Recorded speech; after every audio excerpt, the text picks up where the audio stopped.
আসসালামু আলাইকুম রহমতুল্লাহ। আশা করি সবাই ভালো আছেন। আলহামদুলিল্লাহ, আমিও ভালো আছি। একদিন হযরত মুহাম্মদ সাল্লাল্লাহু আলাইহি ওয়াসাল্লাম আয়েশা রাদিয়াল্লাহু তাআলাকে ডেকে বললেন, হে আয়েশা, আজকে আমি অনেক খুশি। আজকে তুমি আমার কাছে যা চাইবে আমি তোমাকে তাই দেব। বলো তুমি কি চাও? এই কথা শুনে হযরত আয়েশা রাদিয়াল্লাহু তাআলা চিন্তায় পড়ে গেলেন। আল্লাহর রাসূল সাল্লাল্লাহু আলাইহি ওয়াসাল্লাম তাকে কিছু একটা চাইতে বললেন। যেন তেন কিছু চেয়ে তো এই সুযোগ হেলায় নষ্ট করা যায় না। আর যা মন চায় তা তো চাইতেই পারেন না। যদি কোনো ভুল কিছু চেয়ে বসেন, যদি নবীজি কষ্ট পেয়ে যান, এমন অনেক প্রশ্নই তার মনে উদয় হলো। এমত অবস্থায় আয়েশা রাদিয়াল্লাহু তাআলা নবী করিম সাল্লাল্লাহু আলাইহি ওয়াসাল্লামকে বললেন, আমি কি কারো কাছ থেকে একটু পরামর্শ নিতে পারি? নবী করিম সাল্লাল্লাহু আলাইহি ওয়াসাল্লাম বললেন, ঠিক আছে, তুমি পরামর্শ নিয়ে আমার কাছে চাও।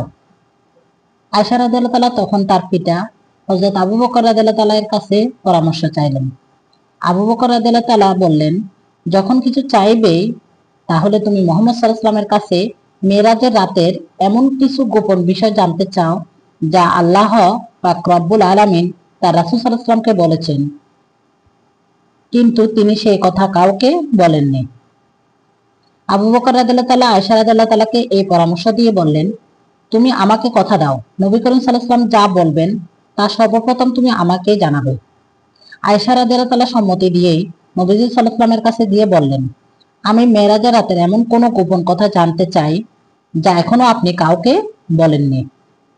প্রশ্ন শুনে মুহাম্মদ সাল্লাল্লাহু আলাইহি ওয়াসাল্লাম মুচকি হেসে দিলেন। একটা রসিকতা করে বললেন, গোপন কথা বলে দিলে আর গোপন থাকে কি করে? এই কথা জিজ্ঞেস করার পরামর্শ তোমাকে কে দিয়েছেন? নিশ্চয় আবু বকর, কেননা একমাত্র আবু বকরই পারেন এমন বিচক্ষণ করতে। এরপর আয়েশা রাদিয়াল্লাহু তাআলার দিকে তাকিয়ে হযরত মুহাম্মদ সাল্লাল্লাহু আলাইহি ওয়াসাল্লাম বলতে লাগলেন, হে আয়েশা, আল্লাহ আমাকে মিরাজের রাতে বলেছেন, হে মুহাম্মদ সাল্লাল্লাহু আলাইহি ওয়াসাল্লাম, আপনার উম্মতের মধ্যে যদি কেউ কারো ভেঙে যাওয়া মন জোড়া লাগিয়ে দেয়, কোনো ব্যথিত হৃদয়ের ব্যথা দূর করে দেয়, তাহলে তাকে আমি এর বিনিময়ে বিনা হিসাবে জান্নাতে পৌঁছে দেব। সুবহানাল্লাহি ওয়া বিহামদিহি। এই কথা শুনে আয়েশা রাদিয়াল্লাহু তাআলা অত্যন্ত খুশি হলেন। ছুটে গেলেন তার বাবার কাছে। প্রতিশ্রুতি মতো আয়েশা রাদিয়াল্লাহু তাআলা হযরত আবু বকর রাদিয়াল্লাহু তাআলা এর কাছে এসে নবী করিম সাল্লাল্লাহু আলাইহি ওয়াসাল্লামের বর্ণিত কথাগুলো বললেন।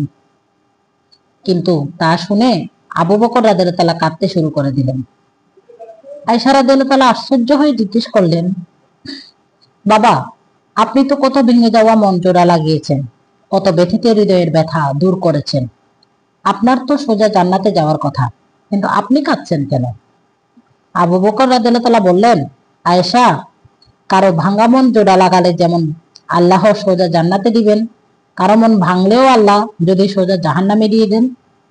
আমি না জানি নিজের অজান্তে কতজনের মন ভেঙেছি, কতজনকে কষ্ট দিয়েছি। এর জন্য আল্লাহ যদি আমাকে জাহান্নামে দিয়ে দেন, তখন আমার কি হবে? সেই ভেবে আমি কাঁদছি। সুবহানাল্লাহ। মানুষ হলো আশরাফুল মাখলুকাত, আর তাই একজন ব্যথিত মানুষের ব্যথা দূর করতে পারলে, একটা ভাঙা হৃদয়কে জোড়া লাগিয়ে দিতে পারলে আল্লাহ আমাদের বেহেশত দান করবেন। আর এর বিপরীত হলে আমাদেরকে জ্বলতে হবে জাহান্নামের আগুনে। আল্লাহ আমাদের সবাইকে রক্ষা করুক। আমিন। আসসালামু আলাইকুম ওয়া রাহমাতুল্লাহি ওয়া বারাকাতুহু।